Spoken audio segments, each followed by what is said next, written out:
I'm Steve Kornacki. Brian Williams is under the weather.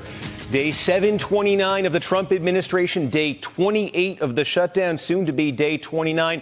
We begin with breaking news. Special Counsel Robert Mueller is disputing this BuzzFeed report that broke late last night, claiming that the president of the United States directed Michael Cohen to lie to Congress about negotiations to build a Trump Tower in Moscow. Citing two law enforcement sources familiar with the investigation, BuzzFeed reported that Trump also endorsed a plan to visit Russia during the campaign and to meet personally with Putin to advance the deal, and that the president and two of his children, Ivanka and Don Jr., all received regular and detailed updates from Cohen on the status of the project. BuzzFeed also said that, according to its sources, quote, the special counsel's office learned about Trump's directive for Cohen to lie to Congress through interviews with multiple witnesses from the Trump organization and internal company emails, text messages, and a cache of other documents.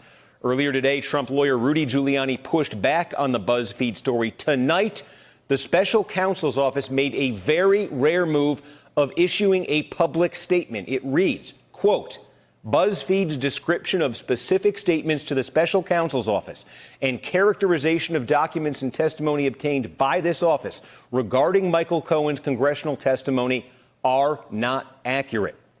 BuzzFeed's editor-in-chief responded with this statement, quote, in response to the statement tonight from the special counsel's spokesman, we stand by our reporting and the sources who informed it, and we urge the special counsel to make clear what he's disputing.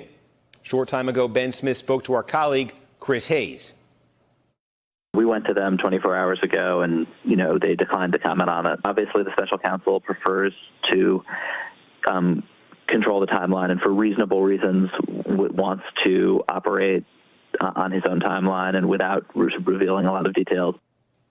Smith also told Rachel Maddow that BuzzFeed sources continue to stand by their information. Rudy Giuliani also weighed in tonight, sending this message on Twitter, quote, I commend Bob Mueller's office for correcting the BuzzFeed false story that President Trump encouraged Cohen to lie. I ask the press to take heed that their hysterical desire to destroy this president has gone too far. They pursued this without critical analysis all day. He used the hashtag fake news. And the president just sent this out, quote, remember, it was BuzzFeed that released the totally discredited dossier paid for by crooked Hillary Clinton and the Democrats as opposition research on which the entire Russian probe is based. A very sad day for journalism, but a great day for our country. Again, that the president moments ago on Twitter. Let's bring in our leadoff panel for another wild Friday night here. Jeremy Bash, former chief of staff at the CIA and the Pentagon. He's also an MSNBC national security analyst. Annie Karni, White House reporter for the New York Times. And joining us by telephone tonight, Matthew Mueller. He's an MSNBC justice and security analyst and a former chief spokesman for the Justice Department. Matt Miller, it's in that context, your background as a spokesman for the Department of Justice, that I'm glad to have you here, and I want to begin with you. I want to put up on the screen a tweet, your reaction earlier tonight to this statement we just read from the special counsel, and you said in that tweet, let me see if we get that up on the screen here. Well, we may not have it up on the, there it is. He says, you can spend hours parsing the Carr statement, but given how unusual it is for any DOJ office to issue this sort of record, on the record denial, let alone this office, I suspect it means the story's core contention that they have evidence Trump told Cohen to lie is fundamentally wrong. That seems like the crux of this, the question right here, Matt Miller. What would it take to get Mueller's office to break its silence? You say it has to be a significant error in their view in this story. I think that's right, Steve. Look, I do, as I said in that tweet, I have seen a lot of people who are trying to parse and say maybe what the special counsel is saying is that just some details of this story are wrong. But look, it's very unusual for any office in the Justice Department to issue this kind of statement about an ongoing investigation. It's just not something the department does. It's even more unusual for the special counsel to do it. He has now been at this for almost 2 years. It'll be 2 years in May. And this is the first statement of this kind he's ever issued. And I think it's very hard to see him doing that if he was just quibbling with one minor detail or even a major detail in the story, and it wasn't because the entire thrust of the story was wrong. And what I suspect is happening here is this is without a doubt not the first story about Mueller's work that has been wrong, and usually the special counsel's office just lets those pass without correcting the public record. But I think the difference here was the magnitude of the accusation contained in this story, that the president committed a crime and that they had evidence that he had committed a crime, and that the fallout that was ensuing with members of Congress already talking about bringing impeachment hearings. And so if you're the special counsel's office and you're seeing something that you think is, let's say unfairly maligning the president because you know that it's wrong, and it's being attributed to law enforcement sources. So there are a lot of people reading this story that think Mueller's office is leaking that. It really does put them in an untenable position, given the gravity of the accusation and the underlying story. Right. Let me follow up on that then, because as you say, given the gravity of the story, the discussion that was just rampant today about the implications, you kept hearing if this story is true, if this story is true, quickly followed by discussion of impeachment. So given that as a possible factor in the special counsel's office breaking its silence, and given that BuzzFeed is not backing down from this story and is in fact challenging the special counsel's office to reveal more, do you think it's possible we will hear more from Mueller's office, or will this be it? I don't think they'll say anything else on the record. I think what you'll see is probably them talking to some other reporters on background and knocking down the original BuzzFeed story, something that maybe they could have done yesterday. I saw in that clip from Ben Smith, he said they contacted the special counsel's office. They didn't comment. I think, this oftentimes people at the Justice Department will tell reporters if they call you with an accusation or they call you with a story that's not right, they will tell the Justice Department spokesman will tell those reporters on background before they publish, this is wrong and you really don't want to get this wrong. It seems to me the special counsel's office has done very little of that. They've been unwilling to sort of police reporting, even on background, off the record in advance. And so I think, given that this was, they didn't do it yesterday, my guess is they'd like to go back 24 hours and having done that, but there's no way to put the genie back in the bottle. So what they did tonight was to knock it down as definitively as they could. Annie Karni, who covers the Trump White House, let me bring you in because we gave folks a taste there of the president's reaction on Twitter tonight. Rudy Giuliani as well. You saw he used that hashtag fake news. It seems pretty clear here that from the Trump standpoint, they are going to try to roll this now into a broader critique of the entire news media.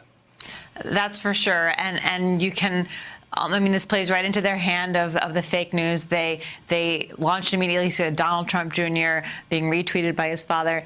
And the one thing that's the problem for the president here is he's acting like he was just exonerated by the special counsel. And, Matt's saying that this was a clearly definitive knocking down the whole story. We don't know yet. It certainly puts the story in a gray area. The facts aren't gray. We'll eventually find out whether or not Trump directed Cohen to lie is a fact or not.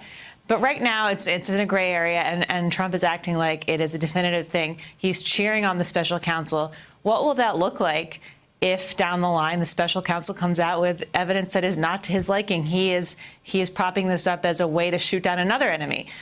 Before in previous times, he's called the special counsel like 13 angry Democrats. So he's acting like he's exonerated. He's exonerated maybe in this news cycle, but it does feed into it hurts journalists for him to be able to say fake news and for there to be, some solid ground behind him making that claim tonight.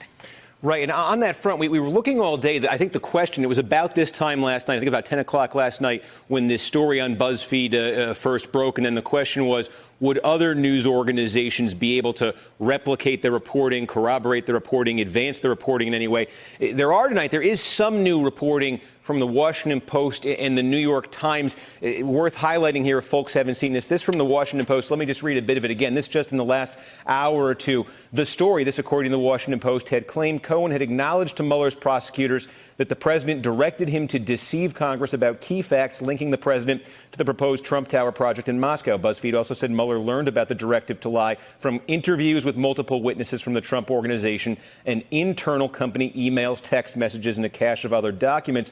Mueller's denial, according to people familiar with the matter, aims to make clear that none of those statements in the story are accurate. That again from the Washington Post tonight. And Jeremy Bash, that does seem to be initially what seemed to be the major significance of the BuzzFeed report. What was the major significance of the BuzzFeed report was the claim that Mueller had evidence that Mueller had texts, emails, documentary evidence that could establish the president suborned perjury. This was not the word of Michael Cohen or somebody else. This was documentary evidence. And now you have, again, this reporting from the Washington Post and the statement from Robert Mueller, a huge potential gulf here. Yeah, and that was my first reaction when I saw the special counsel's statement was, how could you possibly parse this if you were putting on your lawyer hat? And, of course, one way is to say, well, they really talk narrowly about the descriptions and about the characterizations, not about the underlying claim in the story. Another possible way to parse it is to sort of suggest that, well, Mueller does believe that the president and Cohen conspired to fabricate a story about the Trump Tower matter, a story which then Cohen took to Congress, and that means that the president bears some responsibility for that falsehood, but he didn't learn that through text messages and emails, and he didn't learn that through witness interviews, and he didn't learn that from Cohen's direct testimony. So there may be some ways to parse this. I tend to agree with Matt that this is a fairly significant and straightforward denial by the special counsel's office, but it doesn't mean that the president has no responsibility for this lie that we know definitively Michael Cohen told to Congress. Right. And again, on that subject, I say it's some new reporting that's out there tonight. I showed from the Washington Post, the New York Times also in its reporting tonight. We can put this up on the screen. They have one person, one source, they say, familiar with Mr. Cohen's testimony to the special counsel's prosecutors, said that Mr. Cohen did not state that the president had pressured him to lie to Congress. I know, Jeremy, too, you're talking about this. I know there were some of those court filings in conjunction with his sentencing that suggested that Cohen's lies were an effort to align his testimony to Congress with Trump's public statements. I think Lanny Davis had said in December on a podcast that the White House, that the president, I should say, had not directed Cohen to lie.